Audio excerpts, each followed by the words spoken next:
Hello everyone, how are you?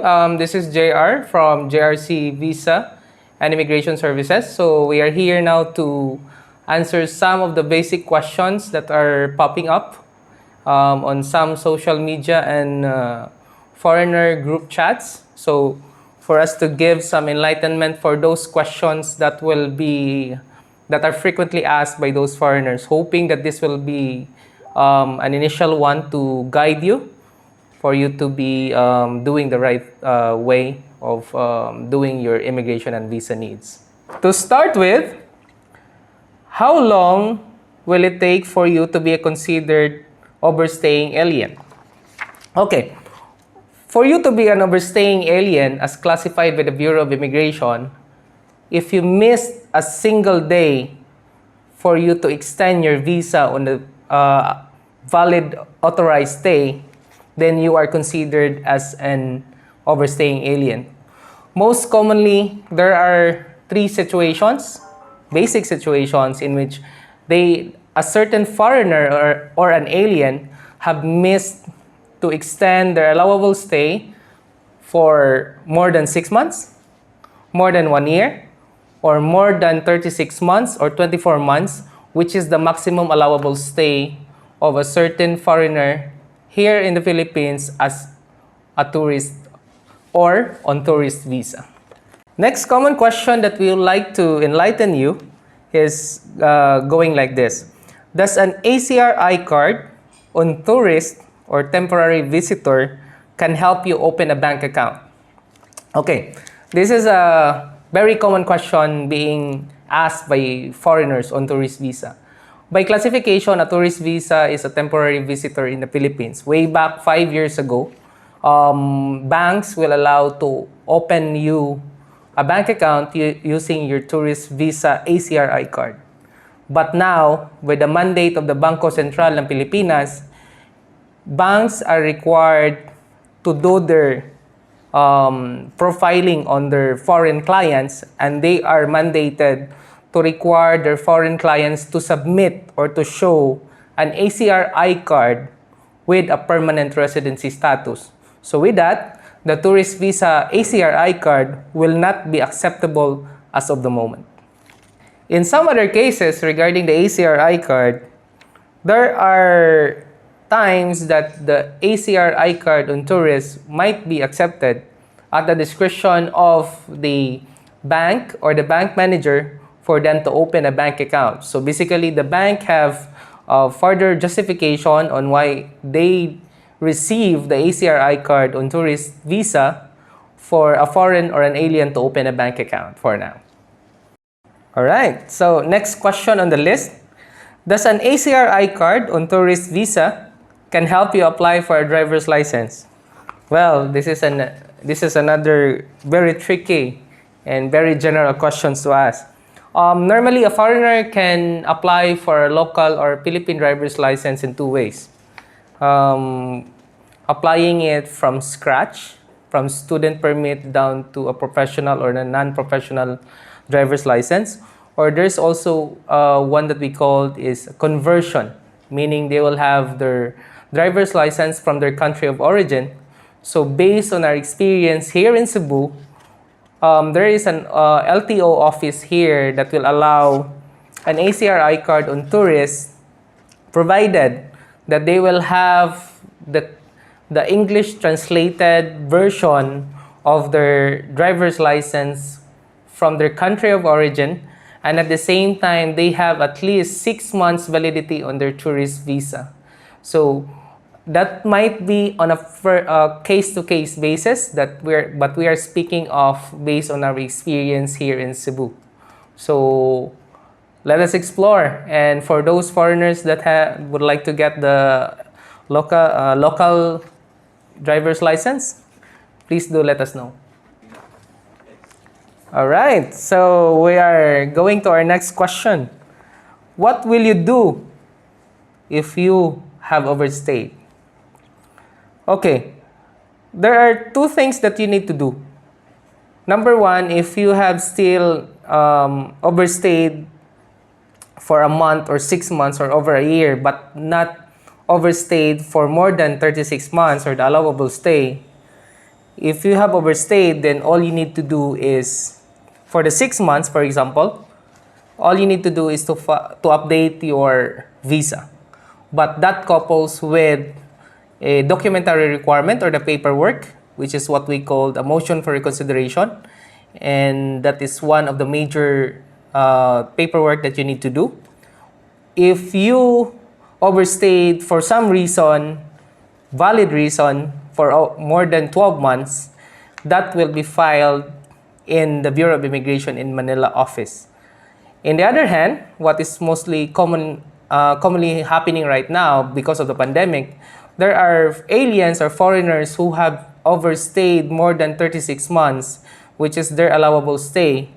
So their option really is, there are two that is on the bag or on the table right now. It's either they will leave the country or they will apply for an appropriate visa. But before they can do that, they need again to file the motion for reconsideration and attach paperwork for that in the Bureau of Immigration in Manila office. What is a motion for reconsideration? A motion for reconsideration is a mere request for the Bureau of Immigration to grant your extension or request for you to be extended in a certain number of months, for you to have the extension from your last validity up to the present in which you will be allowed to stay.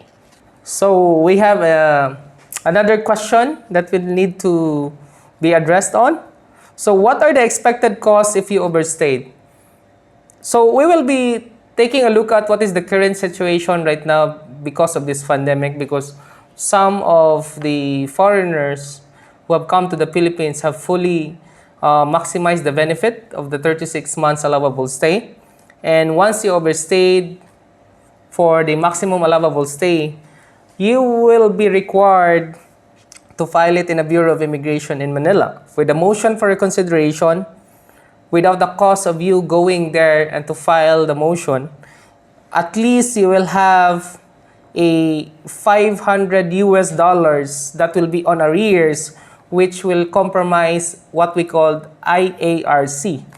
So IARC stands for the Immigration Arrears Release Certificate, plus there will be a corresponding express fee, plus your current or your actual extension or updating of your valid stay from the last valid visa until your approved allowable stay in the country. All right, so we have gone a little bit far of our discussions for today. So there is another question in which I have observed it's one of the common questions. So why do you need a return ticket in coming to the Philippines? So a return ticket would most probably be required for foreigners before COVID, and this time for you to obtain prior your entry or allowed entry to the Philippines, because most likely this will be applicable for foreigners coming in the country on tourist visa. So by definition, a tourist visa is a temporary visitor of the country. That is why they need to figure out, or they need to establish upon arrival in any port of entry, either airport or a seaport, to provide the immigration officers for their return ticket, and at the same time their book hotel that they can stay while on his or her plan to stay in the country. All right, so here's another one. What is an ECC or exit clearance, and when do you need it? An ECC or an immigration clearance certificate will be needed for those foreigners on tourist visa who have stayed more than 6 months in the country. So before leaving the Philippines, upon your port of departure, your immigration officer will be requiring you to present the ECC. On the other hand, for those foreigners who had been granted by the permanent visa, like working visa, 13A visa, to name a few, once you downgraded from the permanent visa to the tourist visa, you will also be required to present an ECC prior to your departure because you have been downgraded from your permanent visa back to the tourist visa. All right, so we are going now to permanent visa, to name a few. So here's the question. Can I apply for the SRRV, retirement visa, abroad? So, okay. The basic answer for this one is no. Because one of the reason is the retirement visa, upon application of this particular visa, you need to submit your physical passport with the retirement office. And during the application process, they need to have that one submitted to the Bureau of Immigration as well. So with a valid entry in the Philippines. So it will not work if you're still outside of the country and you send your passport here to file and process for the retirement visa. But I know there are foreigners right now who are waiting for this retirement visa. Hang on, because they are just sorting out, or the board or the office of the retirement office is just sorting out the proper guidelines on which the retirement visa will be opening soon. Hopefully, and soon it will happen. All right, so next question on the road is, can I apply for a Philippine citizenship if I'm already a permanent visa holder? For foreigners, as of the moment, the Philippine Constitution have not offered yet, or the Philippine government had not offered yet any Philippine citizenship for foreign nationals. For the reason is the Philippines has enough people to cultivate the country. And there are cases that it will be entertained or will be open probably, but it will go through the approval of Congress. So as of the moment, the Philippine citizenship is not really available for now for foreigners who are intent to get the Filipino citizenship. All right, so we have been discussing some of the basic questions that we receive from our inquiries of through email and through our official JRC Visa and Immigration Services Facebook page. So there's an intriguing question offhand. Can I buy a landed property in the Philippines? For foreigner, they are not, by constitution, they are not allowed to own a landed property in the Philippines. And I think that's a self-explanatory, but they have ways to own property, and we have clients who are actually trying to explore the possibilities. Like once they have a really trusted Filipino and they actually make some agreement on it, then they can own the property, but that the land registration is under the name of the Filipino citizen. Don't get me wrong, that is a agreement between the two of them. And also there are foreigners who intend to form a corporation which actually have a judicial entity, separate judicial entity, that will be allowed by Constitution of the Philippines to own a landed property in which the foreigner at a certain industry or business that they're going in will be allowed to own at least 40% of the corporation. And based on our experience, there are also cases like on a special industry like BPO or other industry like foreign investments, they can actually own more than 40%. But that will be on a further discussion or further study for it to be implemented and to be done properly. So guys, and to my future viewers, thank you for taking time to go over our videos. We are basically encountering the 10 basic questions.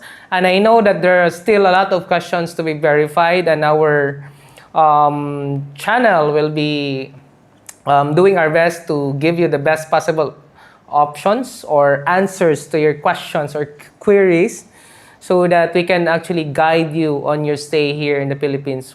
That is the one that we have in mind since this agency has been established. So if you have some questions that you need some answers, then we will be discussing that on our next video. And don't forget to leave a comment in our channel below. And please don't forget also to subscribe so that we'll be keeping you updated on what are the recent advisories from the Bureau of Immigration, from the Retirement Office, and what are the basic needs of our foreign clients who are intending to stay and for those who have stayed here in the Philippines. So adios, mi amigo, and have a great day. Be safe and see you in our next video.